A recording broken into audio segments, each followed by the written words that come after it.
Hello guys, അപ്പോൾ ഞാൻ ഒരു ചെറിയൊരു ഹാക്ക് ചെയ്യാൻ വേണ്ടിയാണ് വന്നേക്കുന്നത്. അതെന്ത് വെച്ചാണ്? ഐലൈനർ വെച്ചാണ്. എന്താണ് ചെയ്യാൻ പോകുന്നത്? നമുക്കൊരു സ്മോക്കി ഐസ് ക്രിയേറ്റ് ചെയ്യാം. അപ്പോൾ ഈ സ്മോക്കി ഐസ് ഞാൻ ഇതുവരെ ക്രിയേറ്റ് ചെയ്തിട്ടില്ല എന്നുള്ളതാണ് നഗ്നസത്യം. എൻ്റെ കയ്യിൽ ഐ ഷാഡോ പാലറ്റ് ഉണ്ട്. ഐ ഷാഡോ പാലറ്റ് ഉണ്ടെങ്കിൽ എന്തുകൊണ്ട് നമുക്കത് ചെയ്തുകൂടാം? അപ്പം ഞാൻ എന്തായാലും അത് ഒന്ന് ട്രൈ ചെയ്യാം എന്ന് വിചാരിച്ചു. എനിക്കാണെങ്കിൽ ഈ ഐ ഷാഡോയിൽ ഈ ഗോൾഡൻ കളർ മാത്രം ഇഷ്ടമുള്ളൂ എന്നേ. നിങ്ങൾക്കൊക്കെ ഏതെങ്കിലുമൊക്കെ കളറിനോടൊരു ഫേവററ്റിസം ഉണ്ടോ? എനിക്ക് ഗോൾഡൻ കളർ, വേറെ എനിക്ക് കളേഴ്സൊന്നും എനിക്ക് ഇഷ്ടമല്ല.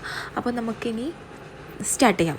അപ്പോൾ നമ്മൾ ഒരു 3 ഡോട്ട് ഇട്ട് കൊടുക്കാൻ വലിയ പാടൊന്നുമില്ല. ഇനി അതൊന്ന് നമ്മളൊന്ന് ജോയിൻ്റ് ചെയ്യണം. ഈ മുടി സമ്മതിക്കില്ല ഞാൻ 2 പ്രാവശ്യം ഞാനത് തുടച്ച് കളഞ്ഞിട്ടാണ് 3ാമത്തെ തവണയാണ് നമ്മളിപ്പോൾ ചെയ്യുന്നത്. അപ്പോൾ നമ്മൾ ആ ഡോട്ട് ജോയിൻ്റ് ചെയ്തതിന് ശേഷം ഇനി അത് നമ്മൾ ഐലാഷിലേക്ക് അങ്ങോട്ട് അടുപ്പിക്കുവാണ് സുഹൃത്തുക്കളെ. അപ്പോൾ നമ്മൾ അതിൻ്റെ ഉള്ളിൽ ഇനി നമുക്ക് കളർ ചെയ്ത് കൊടുക്കണം. നമ്മളിത് മറ്റുള്ളവരിട്ട് കാണുമ്പോൾ നമ്മൾ വിചാരിക്കുന്നത് ഭയങ്കര സംഭവമാണ്. അതൊന്നുമില്ലാതെ നമ്മളെ കൊണ്ട് പറ്റും. ഒരു ചെറിയ ഒരു രീതിയിൽ ലൈൻ ചെയ്ത് കൊടുക്കണം. വലുതായിട്ട് ഇടരുത്, കാരണം അതിൻ്റെ ഒരു വ്യത്യാസം വരും. നമ്മുടെ ഐസ് ഒന്ന് ഇങ്ങനെ നീളനാക്കി കിട്ടും കേട്ടോ ഇത് ചെയ്ത് കഴിയുമ്പോൾ. അപ്പം ഇനി ഇതുപോലെ തന്നെ അപ്പുറത്തെ കണ്ണിലിടണം.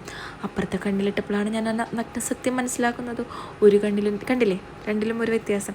എന്നാലും സാരമില്ല, ഞാൻ ട്രൈ ചെയ്തില്ലേ. അപ്പോൾ ഇത്രയുള്ളൂ. നിങ്ങൾക്ക് ഇഷ്ടപ്പെട്ടെങ്കിൽ നിങ്ങൾ ലൈക്ക് ചെയ്യുക, ഷെയർ ചെയ്യുക, സബ്സ്ക്രൈബ് ചെയ്യുക.